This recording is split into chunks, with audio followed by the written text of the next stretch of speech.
In the finale of our series on the Great Uprising of 1857, we leave Delhi a smoking ruin and turn our eyes to the final battlefield of Lucknow.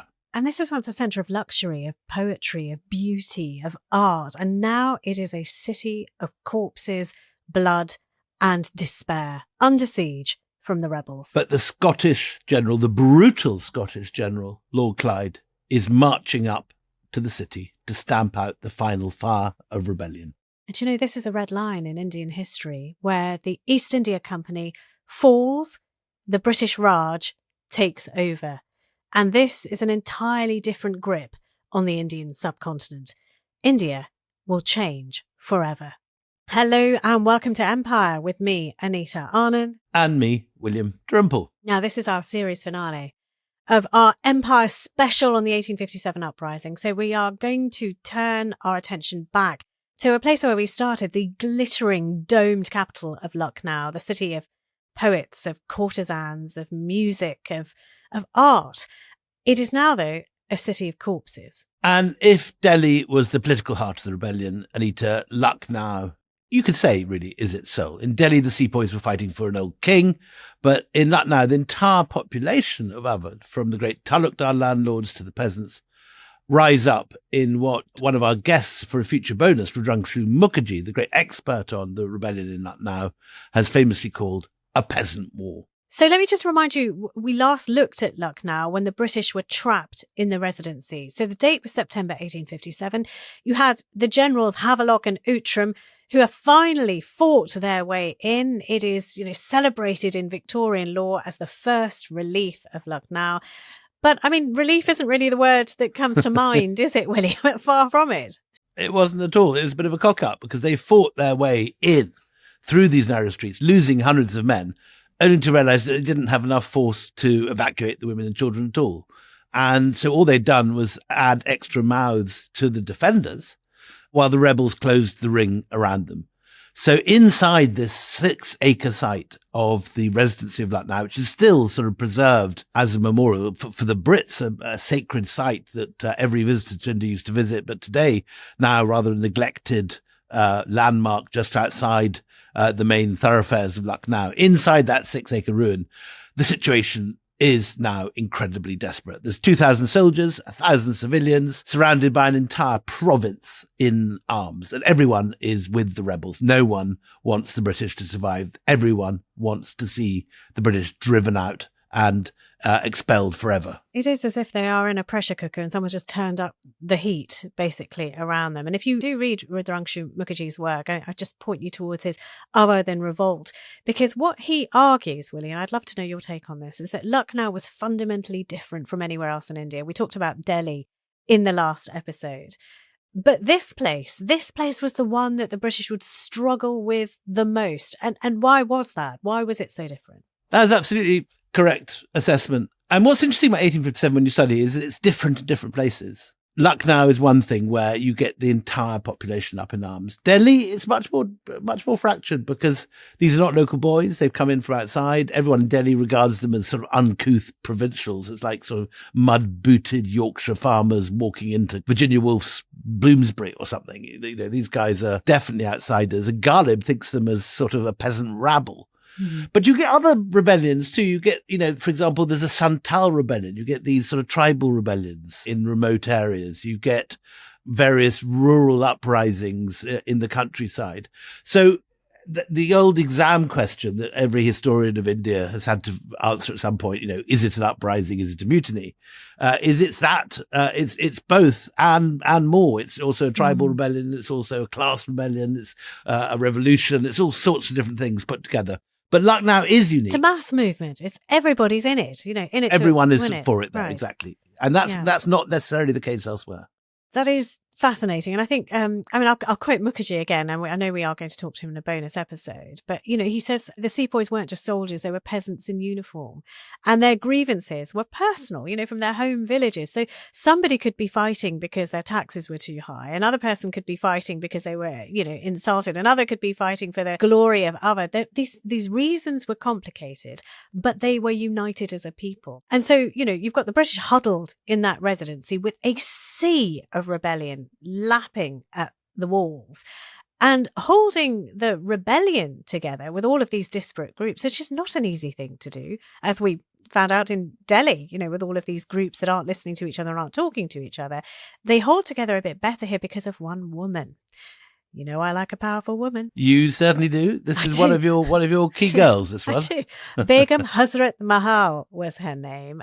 And tell me, jokingly you say she's my kind of girl, but she kind of is, because she rises above her sex, the expectation of her sex, her position, everything. Now tell everybody why she's so special. Well, she's an intriguing character, and we've mentioned already twice in this, and we will mention him again, Rudrangshu Mukherjee. Rudrangshu is the guy who's really dug deep into the uprising in Lucknow, and he has excavated her story. I mean, as we heard last time in the first round of the Lucknow story, she was a rather sort of junior member of the harem. She came from a black African background. Her father was a black African.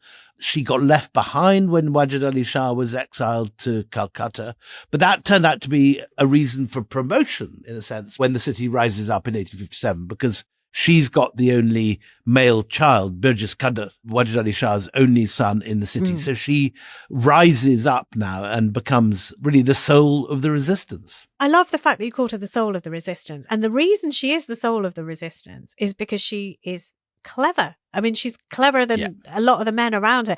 And actually, it's really interesting. In this Mutiny series, we've come across quite a few powerful, as I like to call them, kick-ass women. Rani of Jhansi being another. She is one big kick-ass woman. Kick-ass woman, sort of riding into battle. But if we talk about Hazrat Mahal, she does good proclamation. Let me tell you, let me commend unto you her proclamation. So this is the kind of thing that she is gut-stirring stuff. And so she says unto her people, the British will try to destroy your religion. They will take your land. They have already broken their treaties. And it's that kind of tub thumper that gets men to follow her and to say, you know what, we are one, we are together, and we are behind you. I'm sure if you'd been around in 1857, Anita, you'd have been very much on the same proclamation front. I like to think I'm doing that right now in London, I think, in my own little way.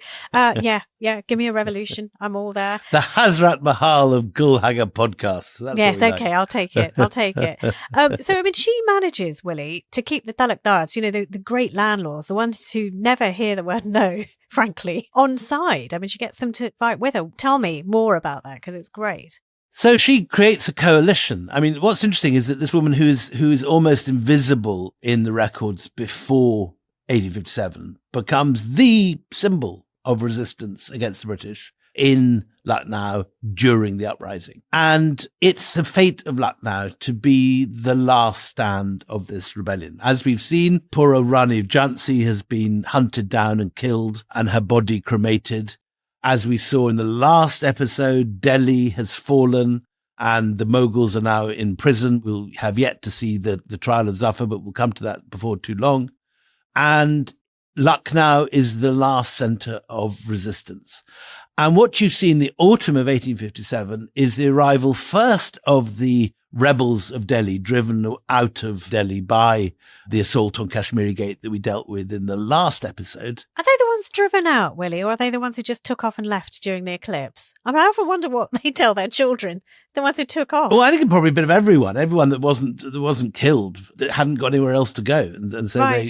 Lucknow is the last place. There's a strong party that think that the walls of Delhi have been breached, but Lucknow is still standing. Right. So let's go there. We'll be safe there. We can fight from there. It's a 2-week journey on horseback to go from Delhi to Lucknow. It's not impossible. And so you have these guys trudging down the roads, rather like COVID times when all these migrant labour from UP had to walk back from Delhi where they were working.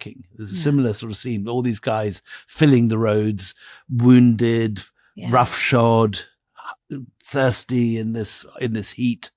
And they start coming back, and they've got nowhere else to retreat to. So, Yeah. this is the last stand of the last rebels. And there's another thing, isn't there, with this? Because, what's making them able to put one exhausted foot in front of the other is the news from Delhi of what the hell the British have done to the people who they did get their hands on. The so-called devil's wind and Nicholson's terrible treatment of civilians. Sometimes they had nothing to do with anything in Delhi. So, if you're not going to go to Lucknow, where the hell are you going to go? Because if they get you, we know what they do to you. The attitude of the British was there was no innocent people in Delhi. They took the view that everyone there was guilty. And so every male, it's a hell of a thing, every male above the age of 16 is bayoneted.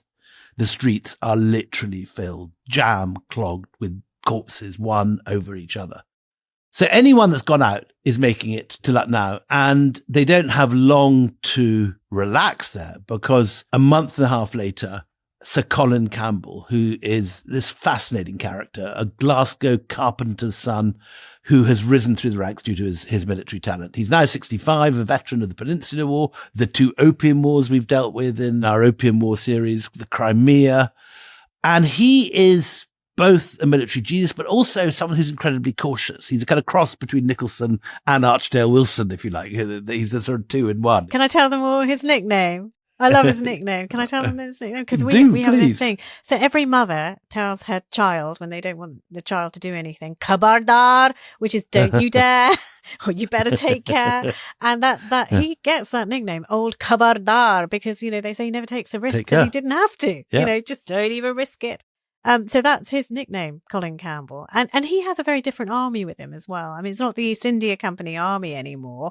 These are crack squads, like the Queen's regiments, the 93rd Highlanders, otherwise known as the Thin Red Line. And this is the very cream of the British fighting force, which has now come. Yeah. The Victorian books make a great deal of this, because the British always looked down on East India Company armies and regarded them as slightly second division, almost like a sort of G4S security force rather than the actual troops. Other security forces exist. Don't sue us, G4S. Anyway, as you were, carry on. Well, yeah. Anyway, the Victorians regarded the British army proper as a cut above every other force in the world. And from memory, I think these guys were on their way to China. They were on their way to the China coast. Yeah. When the ships get turned around back to Calcutta, and they get then sent up the country with Campbell to relieve Kanpur. And we last saw these Highlanders in their kilts marching on Kanpur, ready to revenge the dead of the Bibigar. They've done that. They've created havoc and butchery in Kanpur, and now they're making their way for a final bout of revenge killing in Lucknow.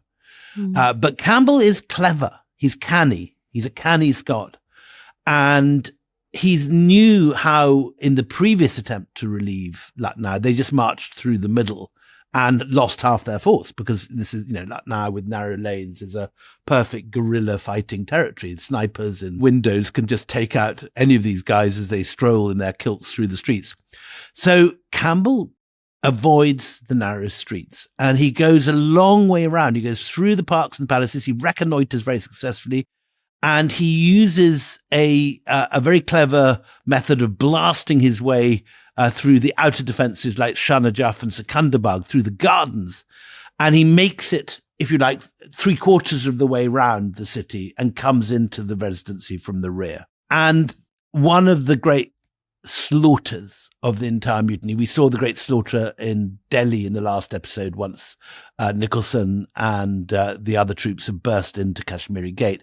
The equivalent in the fall of Lucknow is what happens in Sikandar Bagh. Now, this is a high-walled garden, and it's closed off on 4 sides.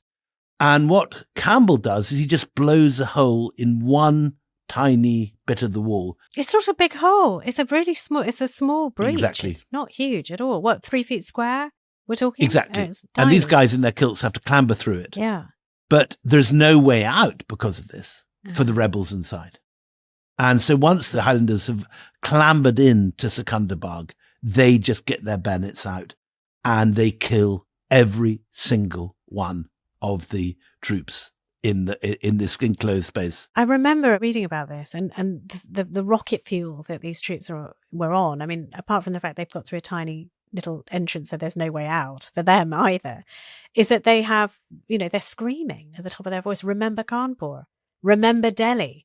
And that is, the thing that is pushing them forward to this no quarter fight, that they will kill or be killed. It's as simple as that. So they are a terrifying force that break upon this place. Well, they're literally bayoneting men trapped against these walls. And the story is that the piles of bodies are so high that the soldiers actually have to climb over them to find more people to kill. I mean, it's a horrific scene. Dead bodies blocking the gateways.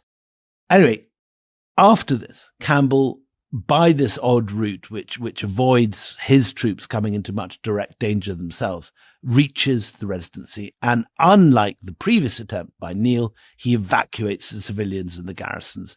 And then, without pausing, immediately he withdraws them all from the city, leaving only a tiny force in the Alambagh on the outskirts. So the rebels reclaim Lucknow, but this sense of victory is illusionary.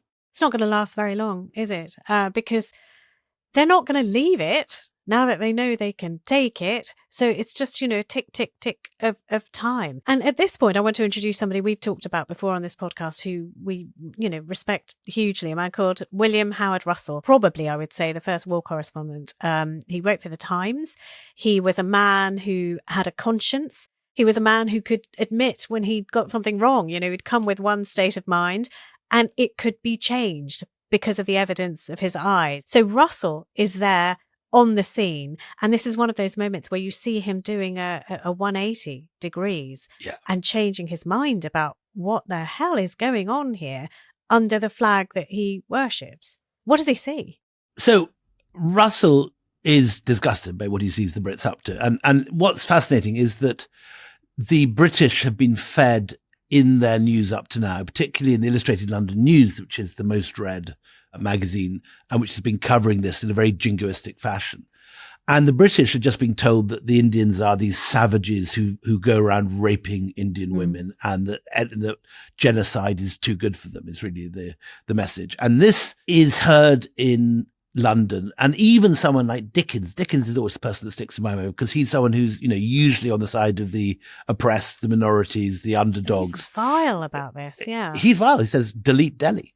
So what the great victory of Russell's moral stature is that he dares to report the truth. And in a world that is being fed propaganda and fake news, he is the only source of truth. The way he counters it is just by saying what he sees. So he describes, British troops as being drunk with blood.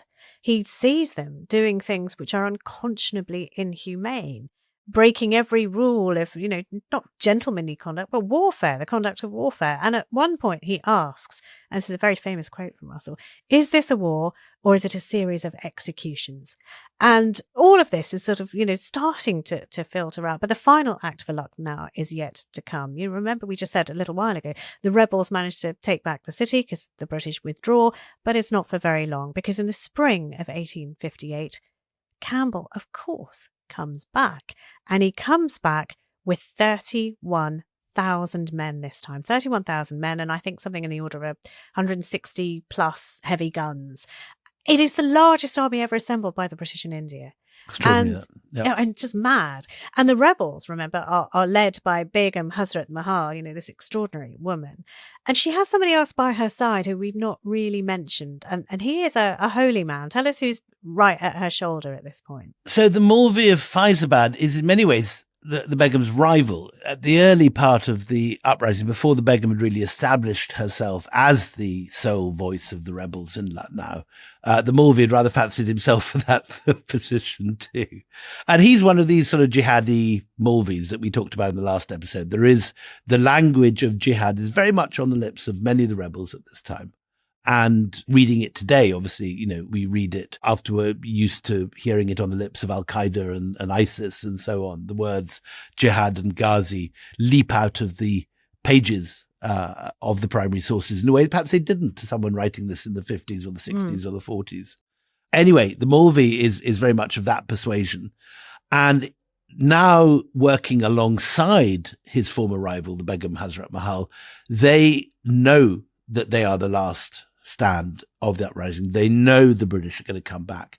And they have built 3 massive lines of defence. Tell me about that, Anita. Well, I mean, the lines of defence are really considerable. They're great, except they haven't reckoned that Campbell's going to come with so many people and that he is going to have the ability to outflank these 3 massive lines of defence. So it happens on March the 14th. The British storm Kaiserbagh. It's a huge palace complex that is the pride of the kings of Awadh. You see photographs of it, and there's one tiny fragment of it surviving today. And I've stayed in that fragment. It was now the property of the Raja of Mahmudabad, and I was lucky enough to spend a night there with the old Sulaiman Mahmudabad, who's now dead. But in 1857, it's 10 or even 20 times the size of the enormous building that's there today. Enormous, yeah. And in the photographs, it looks like, one of those palaces in St. Petersburg, or one of those endless Tsarist palaces that go on for miles and miles into the distance. Yeah. And this is where the rebels are based, and this is where Campbell comes from them. And he smashes through. I mean, he does this quite brilliant, and credit where it's due. Just as a strategist, this is just brilliant. He gets around, outflanks, crashes through, takes the Kaiserbagh, and now what happens next is actually, you've seen the best of British soldiery in doing that, and then you see the worst, because they end up in this, as you call it. I think it's brilliantly compared to, St. Petersburg luxury. You see the soldiers go nuts. The British soldiers, once they are unleashed with all of this, having seen and, cut them some slack as well. They've probably seen some horrible things and done some horrible things and suffered some horrible things. But they get into this place of immense beauty and they smash everything up. Just like a rampage of hooligans. The chandeliers are pulled down and smashed with musket butts. You've got sort of cashmere shawls ripped up and then used as saddle cloths. The ivory treasures are just put into campfires and burned, and pockets are filled to bursting point. So, I mean, the looting that goes on here, Willie, just tell us it's nuts. All over Britain to this day in private houses are items of loot from this palace. I have come across 2 houses that I know personally where there are sort of cups of the King of Awadh or jewels of the King of Awadh that are still lying around on shelves in people's houses. There are a lot of British troops that are doing a lot of looting. But in the next half, we will talk about the terrible fate of Lucknow after British capture the Kaiserbagh.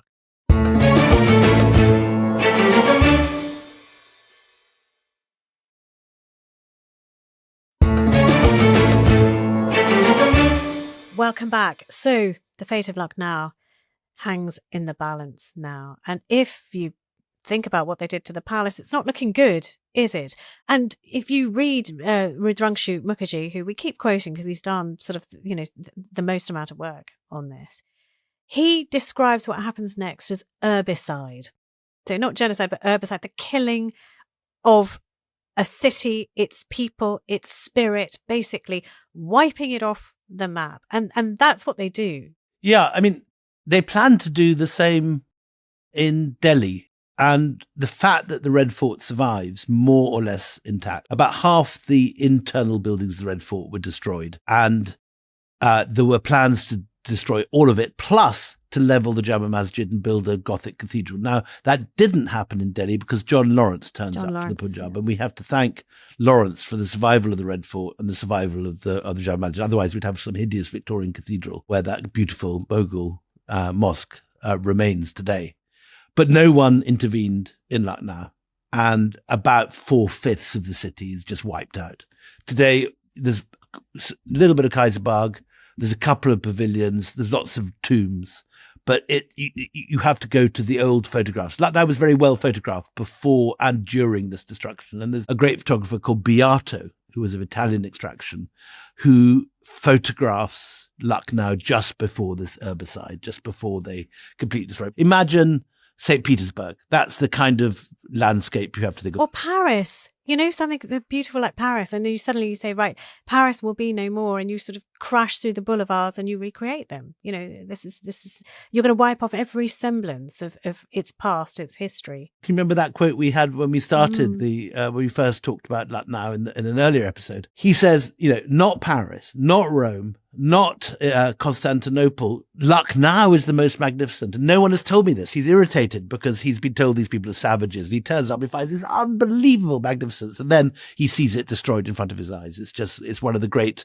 bits of British imperial vandalism, up there with the Summer Palace in Peking and the stripping of the Parthenon and all these other things that, you know, that we keep hearing about. But Lucknow is not so famous today because very few people know, I think, what was lost in Lucknow. I mean, it's not just an act of vandalism, though, this herbicide, this destruction of a city and its culture. You know, one terribly hard-fought lesson that they've learned is that, you know, those winding streets of the Mughal city, you know, those beautiful little surprises that you come across in an old Mughal city of a narrow lane opening up into this beautiful kind of haveli and a courtyard, they killed lots of Brits, you know, because they were jumped on, they were ambushed. So what they want to do now is create these sort of clear lines, streets that are straight, that you can drag a cannon through, that you can march your men through, you can race your horses through without fear of being jumped upon. So that kind of, you know, is one of the reasons behind this, if you like, I think it might even be your phrase, spatial cleansing, and turning it into like an entirely different looking city that has no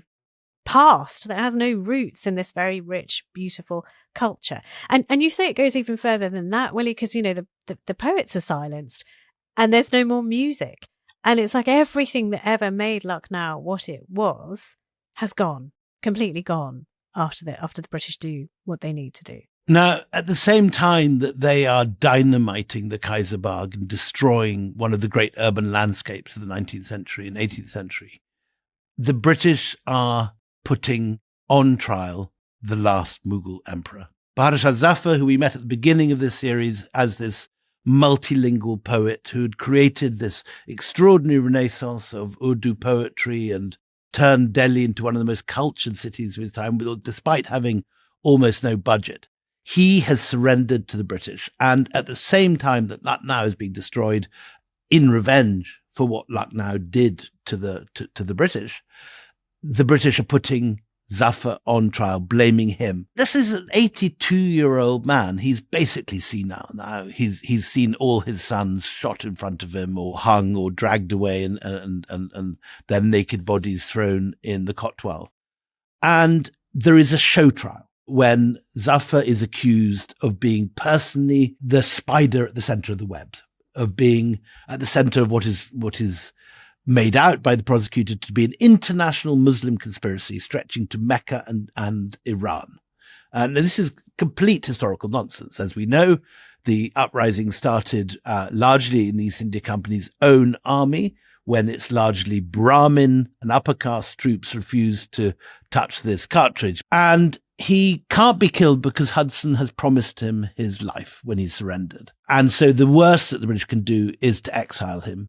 But that is exactly what they do. They plan to move him off to Burma and to send him to exile in Burma and Rangoon, just as they had sent the last king of Mandalay to Bombay. So they kind of, you know, move exiled heads of state around their chessboard. And the night before he is due to be exiled, Russell gets in to see him. He's still in the stables where he's been dumped. All he has is a charpoy. And Russell, like everybody else who, you know, has read the transcripts of the trial, I think he was in Lucknow during the trial, so he wasn't present, but he knows the charges against him. And the trial makes out that Zafar is like, you know, like some sort of villain from a James Bond movie with a white cat controlling all this sort of spectre-like activity across a vast area. What he finds, and it takes the genius of William Howard Russell, who is not someone to have the wool pulled over his eyes. What Russell sees is something plainly and evidently completely different. He was, wrote Russell, a dim, wandering-eyed, dreamy old man with a feeble hanging nether lip and toothless gums. Was he really one who had conceived that vast plan of restoring a great empire? who had fomented the most gigantic mutiny in the history of the world. We called him ungrateful for rising against his benefactors. He was no doubt a weak old man, but to talk of ingratitude on the part of one who saw all the dominions of his ancestors gradually taken from him until he was left with an empty title and a more empty exchequer and a palace full of penniless princes is perfectly preposterous.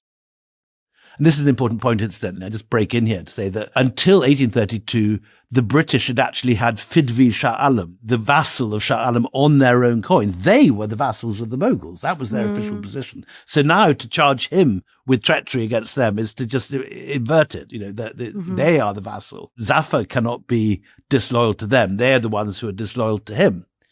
Anyway, just to complete Russell's extraordinary moment of perception. Not a word came from his lips. In silence he sat day and night with his eyes cast on the ground, as though utterly oblivious of the conditions in which he was placed. His eyes had the dull, filmy look of very old age. Some heard him quoting verses of his own composition, writing poetry on a wall with a burnt stick. Oh, this is, again, thank God for Russell, because it also, that with the other little piece of evidence that we presented in our last episode of a man who knew that his city was about to fall and is composing these just bonkers verses of "next stop London, we'll be there soon." He's lost his mind. There's some kind of dementia or just madness, mania that has set in. But even in the throes of that, he is still able, Willie, to produce some pretty heartbreaking poetry. And there's one, you've read it before on this podcast. I have read it before. I think our second episode or something. Yeah, I'm not ashamed of asking you to do it again, because the last time you did do it in our second episode, people were in tears. And I think you were in tears. And yeah, I wasn't in tears because I'm a hard-hearted cow. But it is really deeply moving. And I might cry this time. So look, read it again because it is beautiful. Go on. So this is said to be the poem which Zafar was putting on the wall with the burnt stick when Russell walked in. Whether that is true, the case, no one knows. In fact, no one even knows whether it is Zafar's poem, because the legend is that this was being recited by the bards who used to perform outside the Jama Masjid. And when the people of Delhi allowed back in again, which they're not allowed for 2 years, they're just like the Gazans shoved into a corner of Gaza. They're shoved over the Yamuna, but they're allowed back after 2 years. And the story goes that this is what the poem that was recited as Zafar's last poem, dedicated to Zinat Mahal, his wife, who went with him into exile in Burma. When, in silks, you came and dazzled me with the beauty of your spring, you brought a flower to bloom, love within my being. You lived with me, breath of my breath, being in my being, nor left my side. But now the wheel of time has turned, and you are gone, no joys abide. You pressed your lips upon my lips, your heart upon my beating heart, and I have no wish to fall in love again, for they who sold love's remedy have shut shop, and I seek in vain. My life now gives no ray of light. I bring no solace to heart or eye. Out of dust to dust again, of no use to anyone am I. Delhi was once a paradise where love held sway and reigned. But its charms lie ravished now, and only ruins remain. No tears were shed when shroudless they were laid in common graves. No prayers were read for the noble dead. Unmarked remain their graves. The heart distressed, the wounded flesh, the mind ablaze, the rising sigh, the drop of blood, the broken heart, tears on the lashes of the eye. But things cannot remain, O Zafar, thus, for who can tell, through God's great mercy and the Prophet, all may yet be well. Oh, poor Zafar, it wasn't well, though, was it? All was not well. All was never well again. Not for him, not for his family. So look, 1858, the British won. But they did lose as well, because there used to be, I mean, the era of the white Mughals where, there was reciprocity and there was love and there was, affairs and there were, mixed children. That's all over. But now this is another era over where there is any thought that Indians are worth anything. That, they start now looking at them just wholeheartedly as savages. And by doing that, Willie, they lose the hearts of Indians forever. If anything, they've kind of lit the spark that will eventually lead to Gandhi and Nehru and Jinnah and the like saying, you know what, get out. And it's a strange coincidence that the year Ghalib dies is the same year that Gandhi is born. Oh, really? But it's interesting because when India wins its freedom, it's not the Talukdars, it's not the Mughals, it's not the Marathas, it's none of the old princely order. It's the British trained lawyers. Yes. Who, in a sense, use the weapons of the British against the British. They learn how to fight them. And they know that the resistance like this, just picking up arms, is not going to destroy this massive British army. Mm. But there's another effect too. The British blame the Muslims for this because the Mughals are the figurehead, because everyone goes to the Mughal court, because Zafar is the heart of this, even though he is unwillingly the heart of this. The British blame the Muslims and they destroy Mughal and Muslim power in India. And the Indian Muslim elite never recover from this. It's not only the end of the East India Company and not only the end of the Mughal dynasty, but it's also the end of the Indian Muslim elite. They are destroyed at this point, and they will sink from being the elite of India, which they've been really since the 12th century in North India, to this position of inferiority.